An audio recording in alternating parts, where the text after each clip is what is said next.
Hello folks, and welcome to video number 138. This one is on triangles, and the keywords I've got for you are equilateral, isosceles, scalene and right, which I'll explain in a moment, and interior and exterior.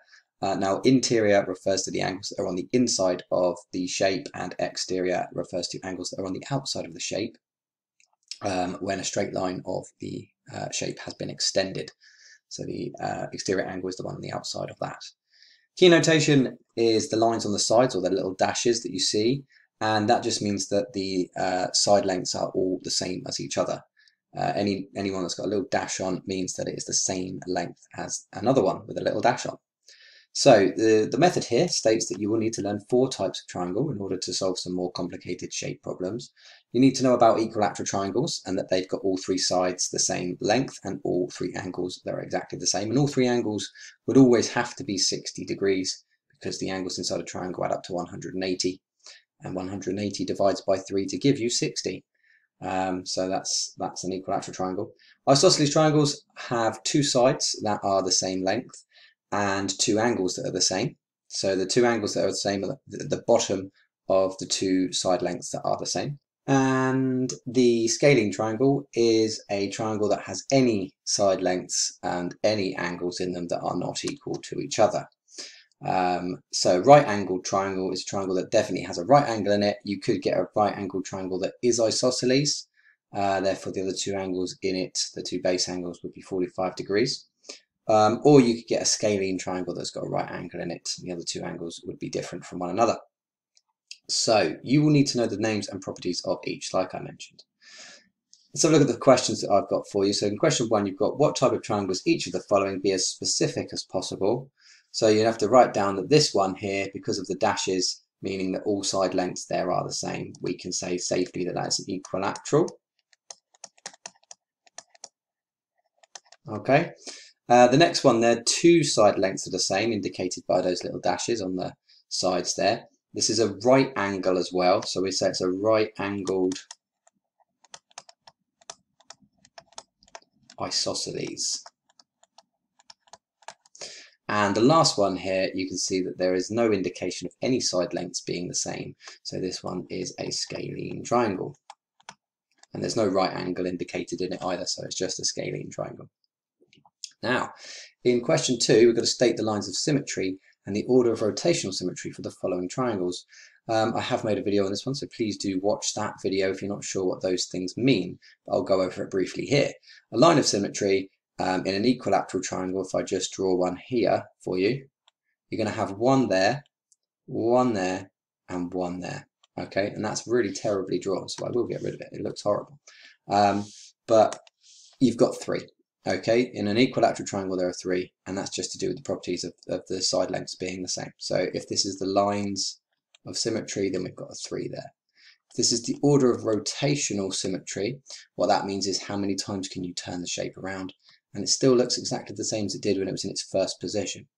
So in that respect as well, think about the fact it's a regular triangle, so that means 3 times you could turn it around and it would still look exactly the same. Scalene triangle is all side lengths that are different, all right? So there is no line of symmetry that you could put on there. So that would be a 0.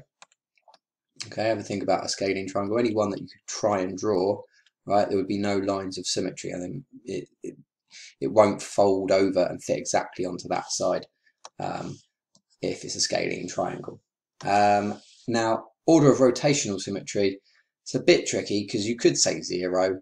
But you think about it being in its first position, you're allowed to say 1 here, all right? So what we'll do is we'll put a 1 there for the order of rotational symmetry.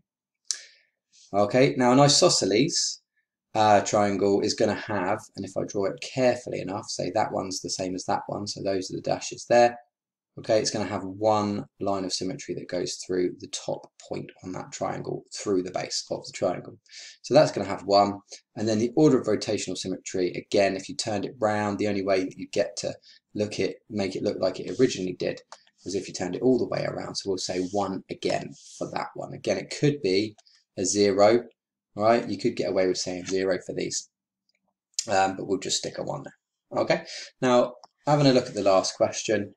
what we've got is Quentin says that if an isosceles triangle has an angle of 48 degrees, then the other two must be 66. Is Quentin correct? And then we've got to show how we decide.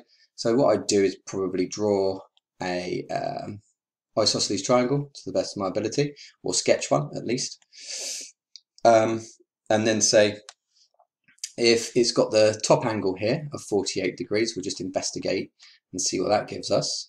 Then these two, the two at the base of the triangle, would be the same. So that would be the same as that one. All right, if we've got two of those at the same, that's 2x's plus the 48 that we've got is equal to 180 degrees. If we take away 40 and then we take away 8, we're left with 132 degrees. And those angles at the bottom there, the two x angles that we've called them, they're both worth 132 together, which means if we half that, we're going to find out what one of them's worth, and that would be half the 130, and then half the 2 would give us 66. There you go. So Quentin looks like he might be right, but there is another way of making an isosceles triangle with having one 48 degree angle in, if we decide to make it that angle at the base there, meaning that there would have to be two that have 48 degrees. And it doesn't say we can't have two. All right, so we'd be looking at what's the angle at the top there. If we add 48 and 48, or two lots of 48, we're going to get 96. So if that one is the missing angle we're looking for, we're going to say x plus the 96 is equal to the 180. Take away the 96, it leaves us with the x value straight away, and that's going to give us 84 degrees. So 84 degrees is what the top one is. We've shown our working here, and we can say that no, Quentin is incorrect.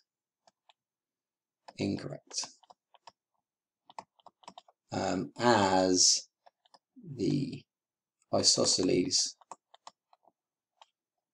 could have two 48 degree angles in, or something to that effect, right? We probably just need to say no, he's incorrect, and then have that working there to show it. Okay, it just proves that you understand what an isosceles triangle is. And there you go, that's that video. So please do continue to practice. Have a little look in the description for an example to have a go at yourselves. Like, subscribe, share, and let people know that you're using this if it's useful. All right, thanks very much for watching, and I'll see you in the next one. Take care, bye-bye.